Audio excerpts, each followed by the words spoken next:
have qualified. They actually could play the third place finisher in Group F, who could be Portugal or Germany. So we'll keep you up to speed with that one, but we will get clarification on Wednesday evening. Denmark, as we know, will play Wales. Finland have to wait it out to see if those 3 points are good enough. So 11 teams have qualified. We know that these teams who have 4 points are through. So Italy, Belgium, Netherlands, all top of their group. Czech Republic, Sweden, France, Wales, Denmark, Austria, England and Switzerland have all done enough to qualify. They're in the round of 16. The big question, who will top the group? That will be decided when England play Czech Republic. They're both level on 4 points. Croatia, Scotland, both with a point each. They're fighting for their lives and fighting to stay in the tournament. It's a must-win for both Croatia and Scotland. Okay, we're going to take a quick break. When we come back, we'll recap the action from Group B, and what an evening of drama it was, non-stop in that second half. And we'll hear from Gareth Southgate. There's been some developments in the England camp ahead of their game with Czech Republic. Because they scored some phenomenal goals in this game. They weren't tap-ins, they were all really good goals. Yeah, well, like I said, they rode the luck in the first 10 or 15 minutes. Golovin, could have opened the scoring for Russia. It might have been a different evening. It might have been the emotional journey so far. They all must need a lie down after that. But let's have a look at what happened in St. Petersburg between Belgium and Finland. Finland needed a draw and they would have qualified in second place. They did so well to hang on, didn't they? 73 minutes against the #1 ranked team in the world. They had endless chances, Belgium. Yeah, just so much quality on the pitch, Nick. I always felt it was a matter of time before Belgium were going to score. The Finns put up a brave fight. You know, they were organised and honest, and they were compact for a large chunk of that game. You know, they never offered anything going forward. They knew a draw was going to be enough for them, but it was just about keeping the Belgians out. And Roberto Martinez made a lot of changes, although it didn't click and it wasn't fluid, and it was a bit of a disjointed performance by the Belgians. They've got them players that can do something out of nothing. The Hazards, the Lukakus, even Doku, when he got isolated one-on-one, was causing a bit of havoc.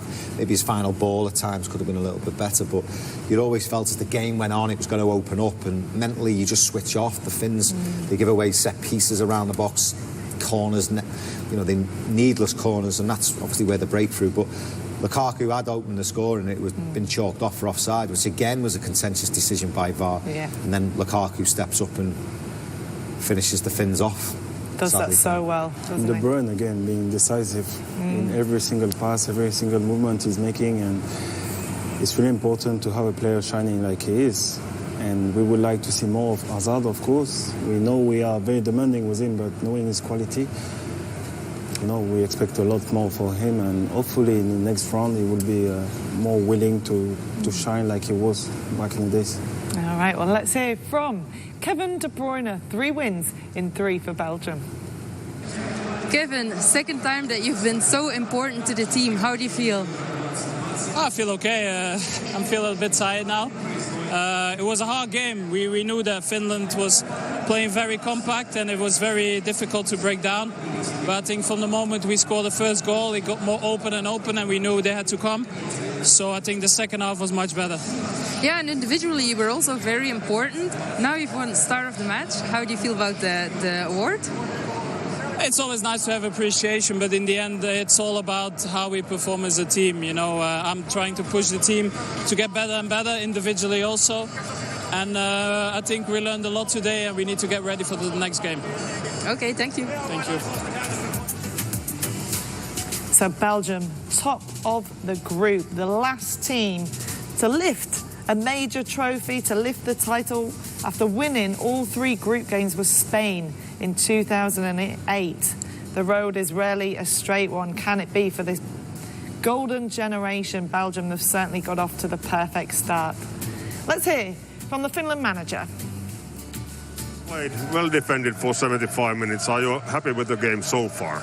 Yeah, I'm very proud of the work ethic my players showed today.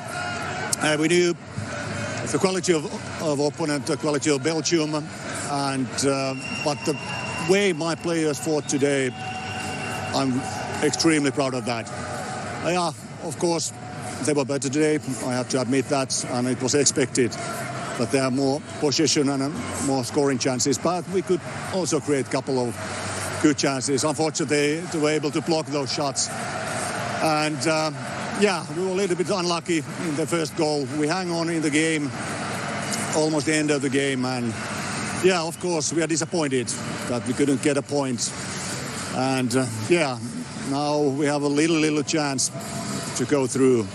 But we'll wait. The games will be played and then we'll see.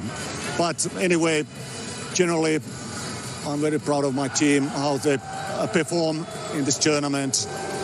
And I think we showed that we belonged to this tournament. Okay, thank you very much and good luck. Thank you. Yeah, good luck to Finland, who will have to wait till Wednesday to see if those 3 points are good enough. Austria took on Ukraine earlier on in the day in Group C. This was a tight affair, but Austrians battle hard to win this one. There's Baumgartner with the goal, Alaba with the assist. And again, Ukraine, third in the group. They'll have to wait it out as well. Arnautovic's Mr. Sitter in this game. They'll have to do better when they take on Italy in the round of 16. Netherlands in sensational form. Cannot stop scoring goals. Depay with the first, but what about your man, Gini Wijnaldum? Jason, they're playing him a lot further forward up the pitch. He's got more licence. I think he obviously starts in a similar position, but he's got more licence. He's got a bit more protection. But yeah, I mean, it's funny, isn't it? His contract negotiations with a new club are all sorted. He signed for Paris. It's not Barcelona, so that distraction's not there. And we were talking about Harry Kane at the top of the show. Is it a distraction? Well, here's a player whose career's sorted, next move sorted, and we're seeing the best of him. He's a quality player, Nick. He's an absolute quality player. He's on 3 goals, along with Schick, Ronaldo and Lukaku. So he's in for the Golden Boot as well as it stands. Who's your money on? Well, he's a complete player, and not only today, but even in a recent Champions League games, when he scored in important games against Barcelona, and he always seems to be stepping up his game whenever he has to be shining. He's a captain also, which is important. He has to be driving the team up, and he's perfectly doing it. So it's a fantastic team when you see the way they're moving, going forward, and the way they develop their attacks. They've been working hard, and they have a good relationship between themselves. So it's a really interesting team. Great night for De Boer. Netherlands, again, 3 wins in 3, top of the group. Austria second. They will play Italy next. Ukraine have to hold on till Wednesday. North Macedonia packing their bags. They're heading home. Let's hear from our very own Ruud Gullit, who was in the Arabic studio reacting to that victory. I was convinced that they came out of this group as a group winner. This is the weakest group of all the other groups. So therefore, it was interesting to see how they would cope, and also because the Boer wanted to play a different system. So they won 3-0. Guess what is the headline in Holland? So what happened? Second half, it was 1-0 first half. Second half, they scored 3. So the second half, he gets Dumfries out for Berghuis, who is a right winger, and he gets Timber in for the Vrij. They played 4-3-3.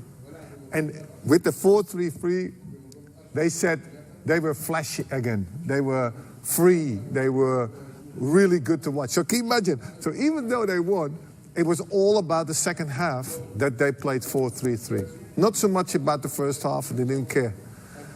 And also, I read the articles already on the newspapers in Holland. It's about that it looked better, they know what they have to do, and all these kind of things. So today, the press conference will only go about the second half. Yeah.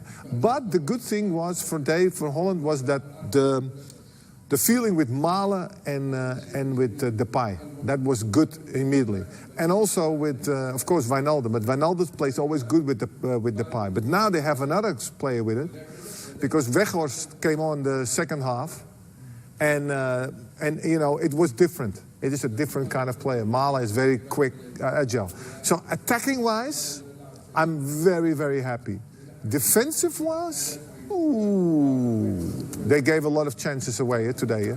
You can't see it. 3-0 looks easy, but if they play against a better side, they could have been already 2-0 down.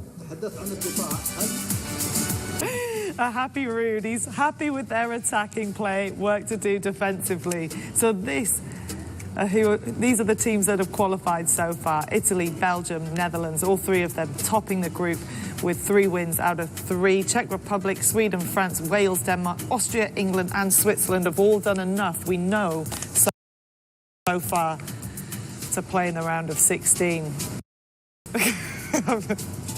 Pick the bones out of it. I'm kidding. Well, I've done my own.